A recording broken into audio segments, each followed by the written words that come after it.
Joining me today is Brian Helwig, who has over 2 decades of experience in the software industry, currently serving as the CEO of MSP360. Brian has played pivotal roles in shaping the trajectory of several well-known companies and has a wealth of experience spanning business development, R&D, sales, finance, operations, and customer experience. He brings invaluable insights to the forefront of technology and market strategy. Welcome to the podcast, Brian. Hey, Kevin, thank you very much for having me. I really appreciate it. It's a pleasure to be here, and I get to know a little bit more about your community, and thanks for hosting us. Yeah, you got it. So I've been looking forward to this because there's a push in this industry. I think our data shows us there's a significant push into this kind of platform concept, right? There are certainly, and this is how the marketplace evolves, but there are certainly single product, led companies, point product companies, but more and more so, I think the industry is kind of shifting towards this kind of concept of platforms, and MSP360 is right at the intersection of that. So, certainly timely from a market and trajectory standpoint, but I want to kind of peel back into this platform and where you guys are, what you got out there in the horizons, and then kind of get into your background as well. So if you'll indulge me, but thank you for hopping on the podcast. So let's start with just a real basic overview of MSP360, because I mentioned platform play, kind of in the RMM PSA space. So take me through this platform. Sure. So I joined the team in 2019. To kind of give you a little bit of an idea. Back then, it used a name called Cloudberry Lab. And Cloudberry Lab it's a strong backup player, been around for a long time. One of the very first in the industry to be backing up to the cloud. Started almost like 11 years ago, right? And as we started when I joined the team, we started to look at what is it that we wanted to become, right? What was our goal? Where did we want to fit in the market? And you started to look around, you saw that you had a lot of RMM players that were partnered with separate backup companies. You saw a lot of companies that had bought backup companies and kind of folded them into their either PSA or RMM, or in some instances, you had RMM companies that bought PSAs and left backup out and said, hey, we'll let anybody sort of contribute to that. And we looked at a couple of things. We looked at the fractured experience that was happening on the contracts, where MSPs were sort of being forced, if you will, to sign contracts and not have the flexibility to ebb and flow the same way their users were, paying for software, paying for storage that they necessarily weren't using anymore. And then we also saw that we were in a unique position to be able to introduce a remote connectivity platform, because everybody was partnering with remote connectivity tools. And they were kind of going, hey, yeah, you have all these, you have everything in one bill, but you have 5 different support teams you got to call, because if it's the Connect platform, you have to call that. If it's the backup platform, you got to call that company. Oh, we're the RMM company. Oh, somebody else is the PSA company. And so we took a step back and said, what do we want to be? And we said, well, what we want to do is we want to give all the tools in a very easy to consume format, the way an MSP wants, in a very efficient and effective way. And so that sort of came out to be our BHAG, our big, hairy, audacious goal, was to be the number one MSP platform on the planet. And everybody goes, oh, cool. That's really funny, Brian. I'm like, great. What's it mean? I'm like, I don't know. It means that if you're starting a managed service provider business, you should be able to sign up for QuickBooks and MSP360, have all the tools to protect on both the data and the endpoint side, all of your infrastructure. So Linux, Mac, Windows, and you should be able to pretty much do next, finish, done, deploy policies. The default policies should enable you to be cyber compliant. They should enable you to have confidence that the data is going to be there. They should enable you to see risks and how to avert them very quickly and efficiently without having to dig into logs and SIMs and everything else to be able to get to the bottom of what's happening. And so we sort of started off on that mission. And so we took a backup platform and we started to build RMM. And at the same time, right around the pandemic, everybody was going home. We had just also rolled out our Connect platform. So what became MSP360 Remote Desktop, which eventually evolved into Connect, we gave away, had over 200,000 downloads of that product during the pandemic for people to use and be able to support their users at home. We gave it to MSPs for free. We then, in late 2021, we launched the RMM as an MVP, and we took a lot of feedback from the community, and we turned around and we started to evolve that platform to leverage the tools they use today, like Bash, right? If you're in Linux and you're a Mac, you're using a Bash script and you don't want to rewrite those. Or if it's PowerShell and you're in Windows, we wanted you to be able to leverage the PowerShell scripts you've already written. And we wanted you to be able to leverage our platform securely to be able to execute both of those. At the same time, we wanted to give you the ability to be able to back up your product and be able to store it in object lock or any kind of, sort of vault, for lack of better words. If you're on Azure, if you're on Amazon, if you're on Wasabi, if you're on Backblaze B2, all those popular platforms which our MSPs use, we wanted to be able to give them the capability to be confident that their data is going to be there in the event of a breach. And then last but not least is, as we kind of started out 2022, we finished a full roll to the channel. So we were always selling to MSPs, but we were allowing businesses to come in and buy direct. Mm-hmm. And so as the platform evolved and as the MSPs became more excited, we realized that, hey, there's a channel conflict here where businesses are coming in. And so we said, well, all of our flexibility in pricing, no contracts, month to month, that's only for MSPs. MSPs get the best price. MSPs get better pricing even than our resellers get. Our resellers are then able to handle any of the businesses that are coming in, and they quote and manage those businesses, and then they manage that relationship with us. And now no longer can a business come in and say, hey, I know what my MSP is paying. I don't have to go quote and come back and say, hey, you shouldn't make $10 per endpoint. It's, well, if you're a business, you actually have to go buy from a partner. And just sort of a testament to our transition to the channel. There's been some recent businesses that have come in and said, hey, I'm going to go ahead and check MSP pricing, and I'm going to go ahead and put everything in. And they put the credit card in and they purchase. And sometimes they do this really fast with the idea that they think that we're not going to call and check up. And then we call them and we say, hey, it's really cool. I really like that you love our platform, but unfortunately, you're not a managed service provider. So I understand that you've seen the pricing and you see what it is, but you have to either go buy from a managed service provider in order to use this platform, or you need to go to a reseller, and you have 30 days to do that. We're going to we'll give you 1 month at MSP price, but then after that, you have to transition to business price. Wow. And that price can sometimes be upwards of like 4 to 5 times what they're paying. And of course, they're not happy, and they say, well, we're going to go somewhere else. And then they come back and say, okay, well, 4 to 5 times is still much more cost effective than what the other players. And we like the way that the platform can be used, and we like the least privilege functions that we have, and we like all these things you guys are doing. So we're just going to go ahead and we're going to buy it from, IT1 or GHA, some of our channel partners, Keter Tech. Those are our 3 big ones in the United States.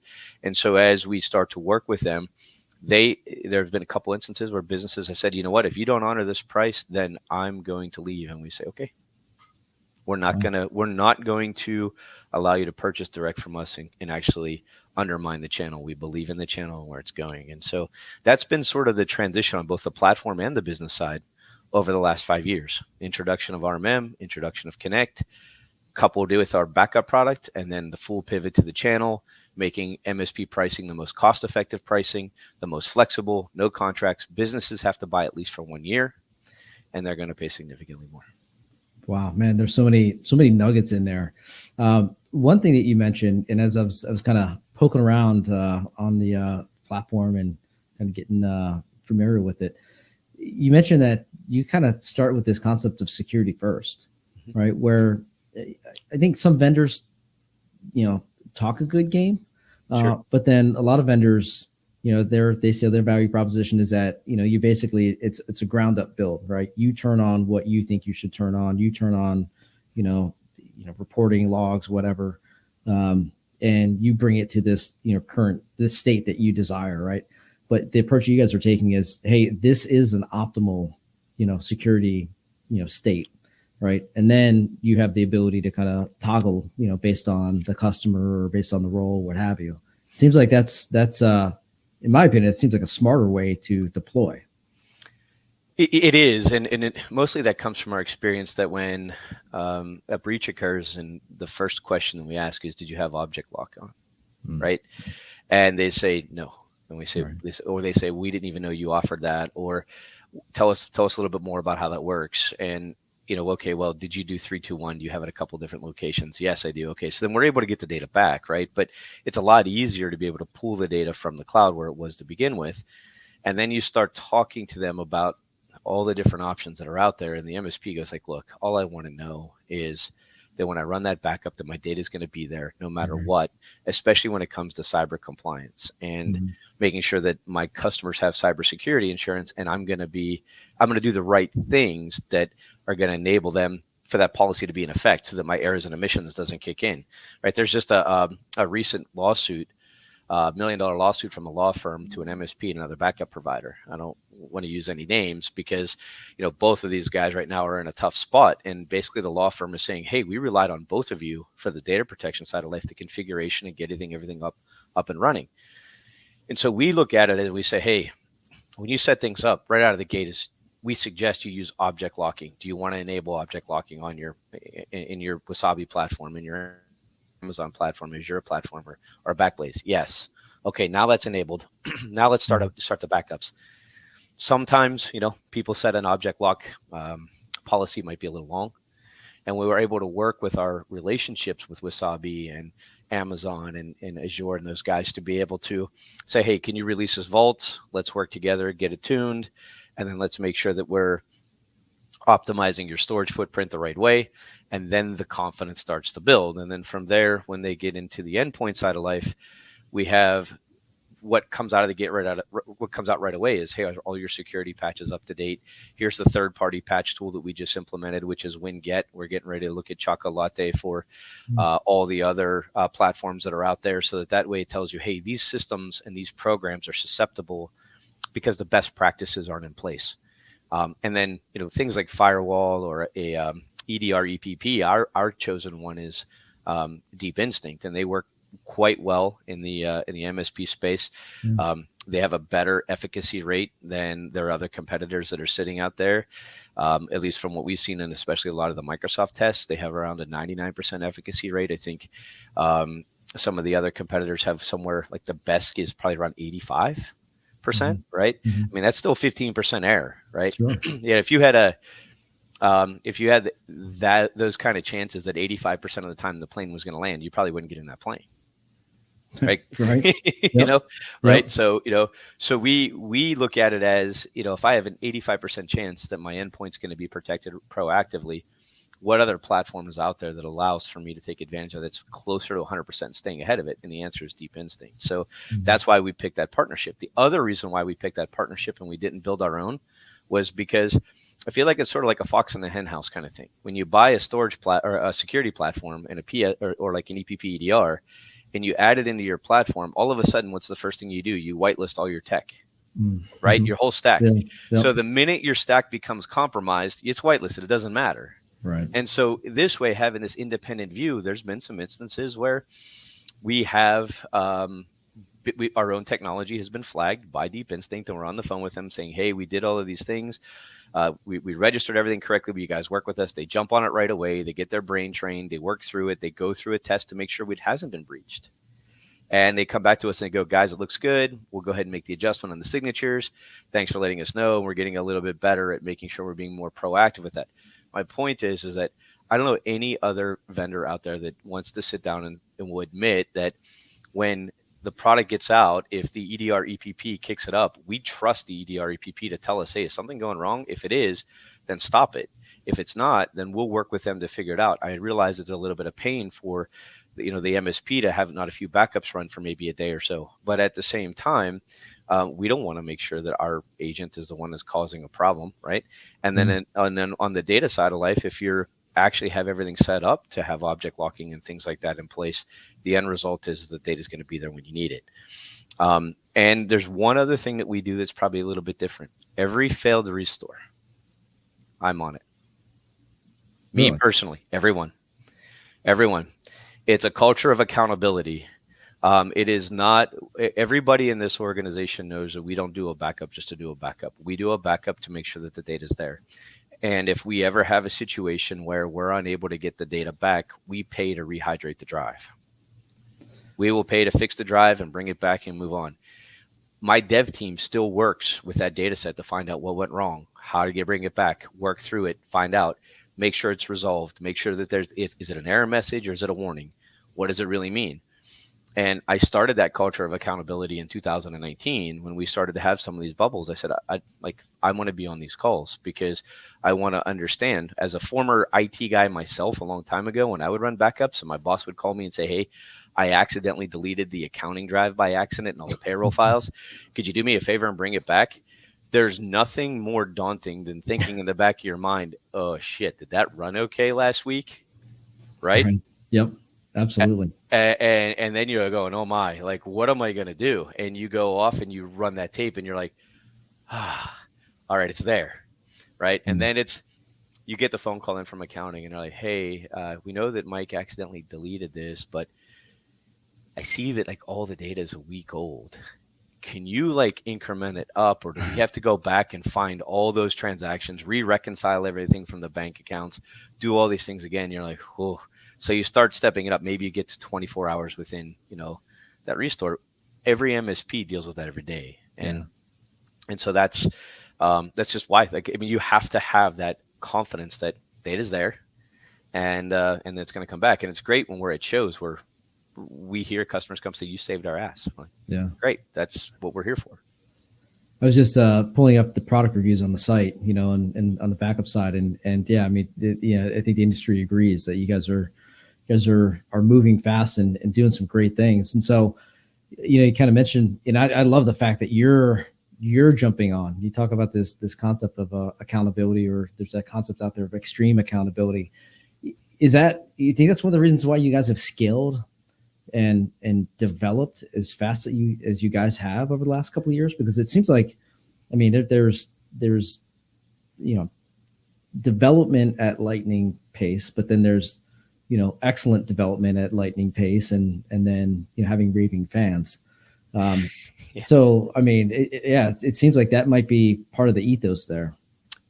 So look, the development team is like nothing I've ever seen. I mean, their commitment to customers, the feedback channel that we have, like there's a website, feedback.msp360.com, that has all of our roadmap items listed on it. All of any challenge that somebody has and comes up, they post it. People post it there. It's pretty much, there's no real moderation when it comes to posting the content. I mean, and the comments. Like, if you want something, if it's important to the community is going to go in and they're going to upvote it, and then the R&D team starts looking at how does this get out and how do we do it, and how do we eat that elephant one bite at a time, and really serve it in a way in which people can consume it and we make the right decision. I mean, this is one of the best dev teams I've ever worked with in my life. And they're really fast. They're agile.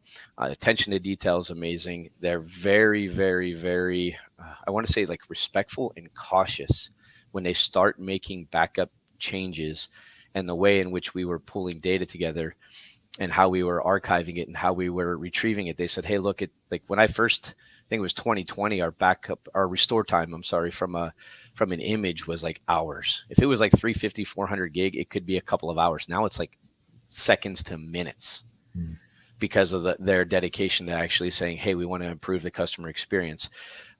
We're very customer experience focused. Every year we run our own internal survey. It's to our own MSPs. We don't really socialize it. We talk to them what matters to them, where they think that we should improve.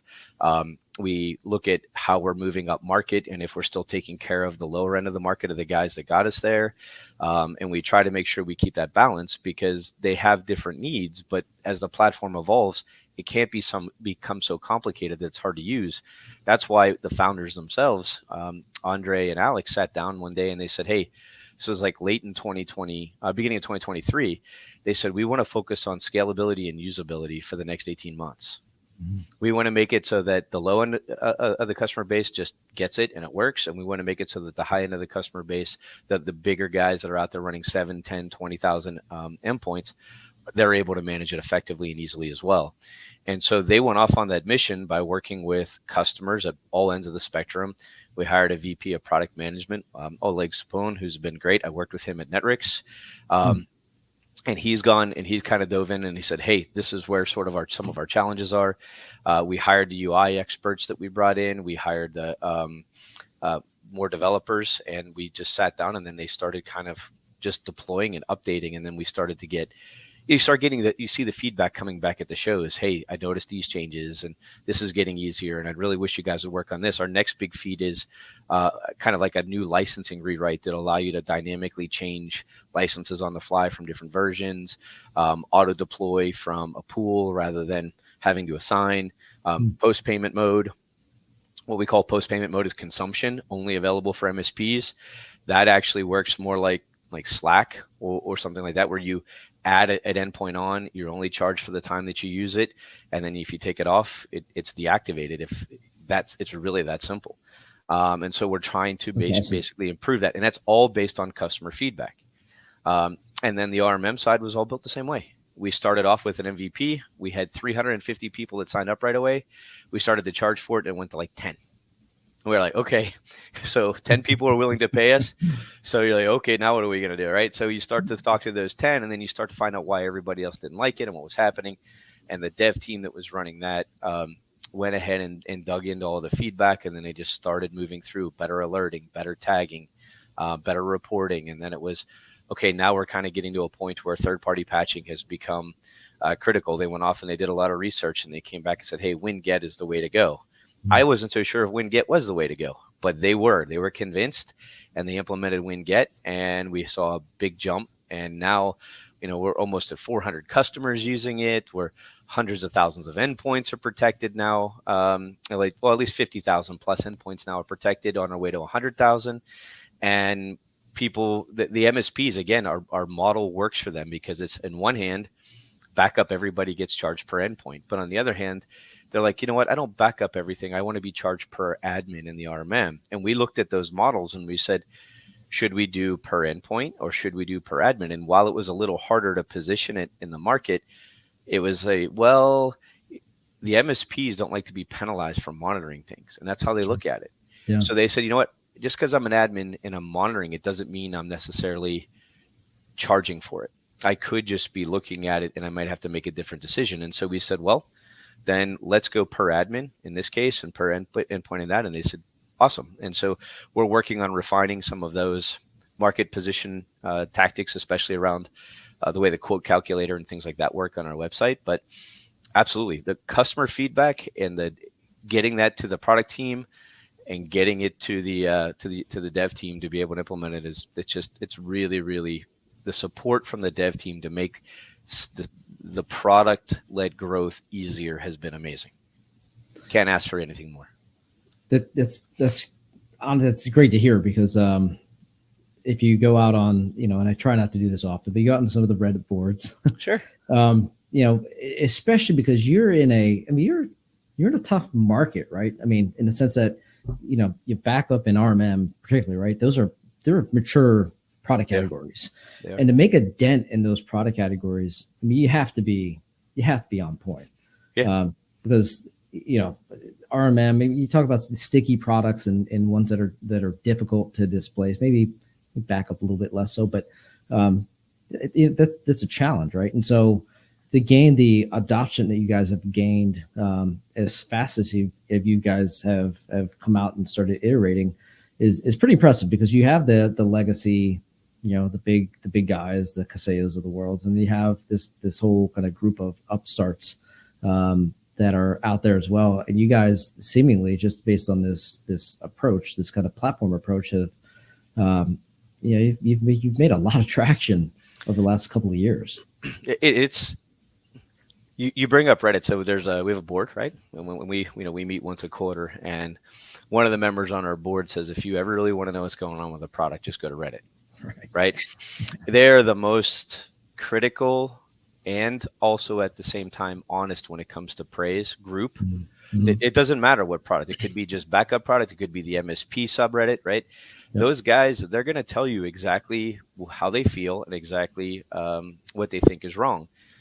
And then from there, it's up to you as an organization to say, all right, how do I take that feedback and how can I internalize it and make it actionable so that things get better? And I mentioned we were talking a little bit beforehand that one of the coolest compliments in 2024 was there was a person that said, "Hey, has anybody taken a look at the MSP360 RMM lately?" And somebody said, "Well, I did about a year ago, and it's not very good, right?" And another person comes in and says, "Well, you might want to take a look at it now. They're about 6 months from Ninja." And to us, that's a huge compliment because Ninja has really set the standard for really just being an RMM. They're one of the better ones out there, and they're really easy to operate, really easy to install, really easy to understand. They're a great partner for ours when it comes to the integrated backup piece as well, because we have an integrated component with them. But to have that kind of compliment come with like guys like Sal and his team building a product like that tells me that not only are we on the right track, but we're starting to gain a lot of credibility in the market, and that was exciting. That really was like, hey, we may not be the best RMM yet, but we definitely just, maybe base camp 2 on Everest, we just put a flag. Yeah. And so as we start to move up market and as we start to see kind of how the MSPs react and how we're growing and what we're doing, that they'll continue to give us that honest feedback. And when I go in the boardroom and they pull up the Reddit thread, hey, there's always positive things and good criticism that's out there. So I couldn't thank the Reddit community enough. Cool, because that can be a double-edged sword, that whole community. I love them, but sometimes you wonder what you're walking into for some of these comments, and then you watch these threads transpire and just like, oh my goodness. So but it sounds like you guys handle it pretty openly and transparently, so that's pretty cool. Every time I've ever been involved in that community, openness and transparency has always played well. If you try to hide it or you try to, then you get the frowny face, right? you get snuffed out pretty quick. Yeah, right. And then it goes from there. Yeah. Yeah. So, you guys have been on this, toward pace, you're moving really fast.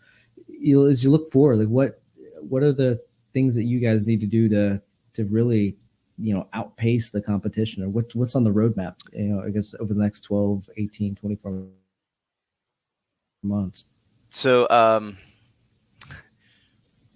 sometimes you should integrate and not build, right? And we started to look around at like a PSA, and we see a lot of the MSPs, they have their thing for ConnectWise, right? That's sort of like the continuum love-hate sort of ConnectWise world, and we're pretty integrated with ConnectWise. We're looking at making that PSA integration much more robust, much easier to understand, make it a lot easier to be able to do billing and tickets and things like that from our platform. The second thing that we're introducing is an alert-based API, as well as we'll call it, there'll be several other data points and features there that'll allow you to integrate with any other PSA that supports Zapier. So an MSP can go and sign up for Zapier. He pays his $30 a month, and now all of a sudden he's completely integrated with Halo. Or he decides, I want to use Synchro, or I want to use, any of the N number of PSAs out there. And as those PSAs grow and get better, Halo, we hear that more and more and more and more and more. And we feel like that's a good partnership for us longer term. So you'll see that those integration, that ability, that flexibility, and the usability in that space, in the integration space for us, should become much more robust and much easier to understand. We're working really, really, really hard on, and we talked about this, the security first approach, making sure those templates are really designed to make sure that everybody's got the best practices in place. We're one of the backup providers that are featured on a lot of insurance companies' websites now as being cybersecurity compliant, so that cyber policies are in effect because we check all the boxes and everything is there. And then we're going to work a lot on just being able to replicate and do DR. You're going to see a big pivot probably close to the end of this year when we introduce some of those features. We can do it today in a manual way. We want to automate that, especially in the Azure and the EC2 Amazon space. We might be able to do it as well with some of the other hyperscalers that you're starting to see come out that are connecting to guys like Wasabi and Backblaze, their third-party hyperscalers that they're using. We can do it today in Wasabi with their hyperscaler, but there's a couple of bumps there. We want to make it easier, right? Much easier, so that it can just stand up and be up and running. And then, of course, with inside your four walls. So we want to be able to help MSPs repurpose hardware they've already purchased, even from other vendors. So, if you had potentially a data box, you would be able to run an MSP360 hyper virtual machine on that system using our own platform, so that they can repurpose things. I mean, nobody likes to be in long-term contracts. Nobody likes 1 year, 3 year. I understand why they do it, because it helps with with churn, and it helps with making sure that the brand is always there and you're working and you're growing. But what's funny is we see in our world that because we don't have a contract, we end up with a lot of brand loyalty. We end up with a lot of MSPs that come to us and say, you know what, I don't want to do the 1 year or the 3 year capital outlay. I don't want to do the 1 year, 3 year, and constantly trying to fight and keep my contracts at minimum and call my rep and reduce and my number of endpoints. I just want to be able to ebb and flow as my business ebb and flows. And I don't want that stress. I want the stress of growing, but I don't want the stress of managing my tool set, so to speak. And so you'll see us continue to refine that process so that licensing is easier to understand, provisioning is easier to understand, and then managing your infrastructure, reporting, and all of that kind of effectiveness would be easier to understand. If you were saying sort of what's our goal in the next 2 years there, I call it, if I was the CEO of an MSP and I had 100,000 endpoints, I should have a Twitter version of what's happening in my infrastructure based off of the priority of where I should be focused. You had 19 security events. You had 12 accounts that have accidentally been, or that were elevated in privileges. You had, right? So you had this many backups that failed in core critical systems, and then there's everything else afterwards. So when I wake up in the morning and I'm going to my operations team, I'm like, you guys on it? Yeah. What are you working on first? We're working on the account elevations, and we're working on these security issues, and then we're working on these core systems that weren't backed up effectively, and we're going to solve all that, and then we'll deal with the user tickets after the fact, right? That helps them get their day going and kind of keep things in line with what should happen. That should be our goal. Our goal should be making sure that that they're aware before, right? There's nothing worse for an MSP to get a phone call that says, hey, my systems aren't working, I think I've been hacked, right? The better phone call is, hey, Mr. Customer, I think somebody's installed something in your environment. We've caught it. Yeah. We've actually locked everything down. You might have a few challenges today while we work through it and kind of clean things up, but we need to educate this user as to what it is that they installed and find out why they still have permissions to actually be able to install something. That's the better phone call, right? That's the proactive MSP. That's the guy that woke up in the morning and said, something is not happening well at this dental office, at this chiropractor place, at this accounting firm, right? That's the place we want them to be. Easily. Yeah. They just see it and they know what to do. So we should always end on a high note, but I have to ask. Sure. You said some of your biggest successes have been this rebrand and rapid growth of MSP360, but you also said something about a certain incident, an accounting incident at a large company that still haunts you to this day. Care to elaborate on that, or yeah, or absolutely. Should we save that for another episode? No, absolutely. So, look, you one of the fundamental things when it comes to growing, not only as a person but in your career as you move up, is we used to have this thing at Netrix we used to say all the time, and they've said it. This isn't anything new. They say it a lot at the executive roundtables, which is you have to be comfortable being uncomfortable, right? And so at the time, I had never managed an accounting team. I had a lot of wins in the IT space, right? I had a lot of wins in the IT space. I had a lot of wins in the operations space, implementing systems, ERPs, all that kind of fun stuff. But I found myself, and I kind of joke around, I found myself sort of like, how do you become a goalie when you play hockey, when you're the guy that can't skate? Right? When you're 8 years old and you go out there, you're the guy that can't skate. They put you in goal. If you're playing with your buddies and everybody else that can't skate, that's how you become the goalie. And so I was growing at Netrix, and I was evolving from kind of coming from a very customer-centric and services-based world. And now I'm in operations, day-to-day operations. And I had been implementing revenue operations, supply chain operations, and things like that at large companies like Nordstrom and QVC and Best Buy and things like that all over the world. It's kind of where I will say my operational career began, but more from a service and implementation perspective. So here I am at Netrix, and I'm running human resources. I'm running, support and IT and all these sort of ancillary operational things. And the other two founders I'm there with in the three-legged stool are running product and sales and marketing, right? And as we're growing, I kind of look around like we need to bring the accounting function in house. And so this was in October. So we began implementing NetSuite, which went off really well. It took me, we started closing our books in January. In order to get it right, I closed January and July. It took 7 months of iterative mistakes and learning and growth, and then all of that happening, right? Refactoring. We deleted the whole system a couple of times. My accounting team, I thought they were gonna I was like, we have to start all over. We just purge it all.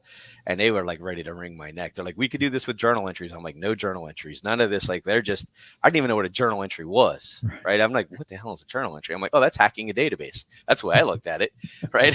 You guys are just fudging the numbers to make it work. They're like, well, kind of. I'm like, yeah, we're not doing that, right? So we kind of started going through all that. And I learned a lot about accounting. They learned a lot about operations. My first controller was great person, didn't work out well. When she left, I kind of was like, okay, I've never run payroll before, and I've never sent a wire to Europe. Okay, so today's my first day, how to run payroll and how to get a wire, right? And I'm like, I'm gonna make sure that everybody gets paid. If I got to run to the bank and pull cash out and do what I'm supposed to do to make it happen, like on my own, right? And so we figured it out and we got it done, and then hired another controller, which it turned out to be just an amazing person. Kathy Perrin at Netrix was really, really good in that. She took on a lot of stress, grew a lot herself, kept me in check as we worked through things. We partnered really well together. And then when finally our first public audit came in, it was clean. And I was like, all right. So, right, that's when that was like a very stressful time. I was like, I said to one of the founders, I said, I'm going to die before I give up. He's like, don't do that. I'm like, I refuse to give up. This is going to happen. And so we closed January, February, March, April, in May, in July. Wow. We closed June and August. And then from that point forward, we closed July and August, and then August and September, and everything started to roll away. But, when you have all that ambiguity and all the things that you haven't done before and you're reaching out, mentors are key. One of my mentors at the time, actually still is Bill Largent, phenomenal guy, great mentor, CFO of Veeam. They couldn't really get anybody better when it comes to that kind of coaching, marketing, and sales. Ratmir helping me with that. Like, these are guys that are willing to kind of step in and say, hey, how can I help? What is it that you're struggling with? I know who you are. And they're willing, they really, truly, genuinely care that you're growing and you're getting better. And it's great to be able to have them pick up the phone. But if you don't have good mentors and you don't have people that you can reach out to and say, hey, I'm running into this problem, can you help me? Just because you're the CEO, you don't have all the answers. What you're supposed to know is who to call when you're stuck. Right. And if you can't find somebody to call when you're stuck, well, then you have to work through all the ambiguity that happens and be able to figure it out on your own and go fast, right? Go fast and be dynamic. And that's some of the fun things that we get to do today. It's just bigger problems, different problems. But that experience was definitely a humbling experience for me. That was one of the hardest challenges I had, was learning accounting in like a month. I was like, okay, we'll figure this out in like 9 currencies, right? It wasn't like US accounting on QuickBooks. It was like 9 currencies. It was something. I look back at it now and I smile about it because I grew a lot. At the time, if you would have talked to me in like March or April, my blood pressure was probably 300 over 100. And I hadn't slept for 2 months. And yeah, it was a thing. Yeah. So you survived. And for the record, I was a goalie until about Phantoms. So I was that kid. So yeah. But you can skate now, right? They teach you to skate now. Yep. I still skate every Friday morning up at the Naval Academy. But nice. Yeah. That's awesome. Yeah. Try to stay active. Good group of guys over there. So yeah. That's great. Look, man, you guys have like I said, I'm a super fan, I think. Just based on just the traction, the velocity, the excitement that you guys have brought to this industry. So Well done to you, man. Hey, well, thanks, Kevin.